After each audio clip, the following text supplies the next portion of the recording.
Maayong adlaw guys. Kumusta kayo? Mayroon tayong content karon.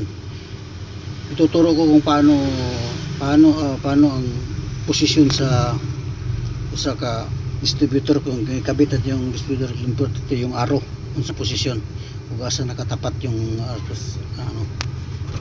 sa Suzuki Scrum 12 valve.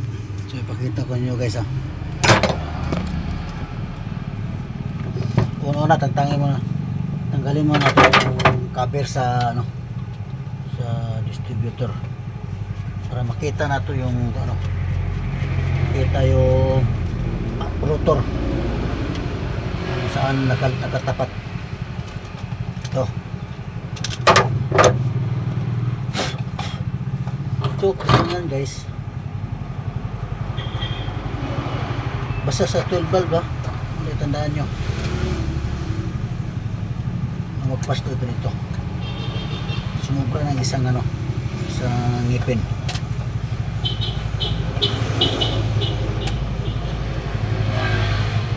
Ayan,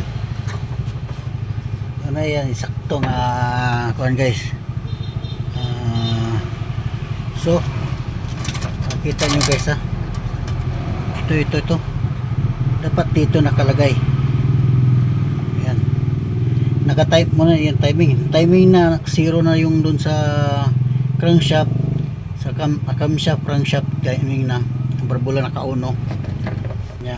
Pagkakabit nyo dito guys itong cap na to, tapos yun saan yung uno, ito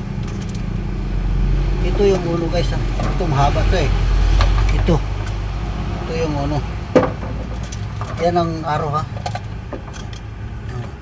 diyan din siya nakatapat sa container sa unong piston. Yan dito. Ito yung uno So, kapit natin explain ko sa inyo kung ano yun. Yan.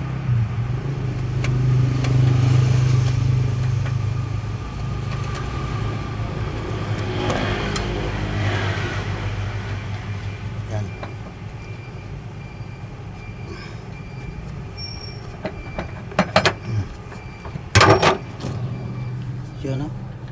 ito yung uno.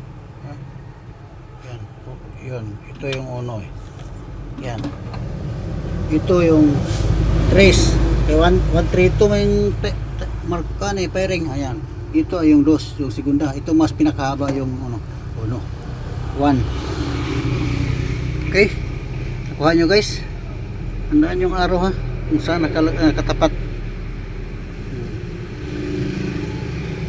Okay, maraming salamat.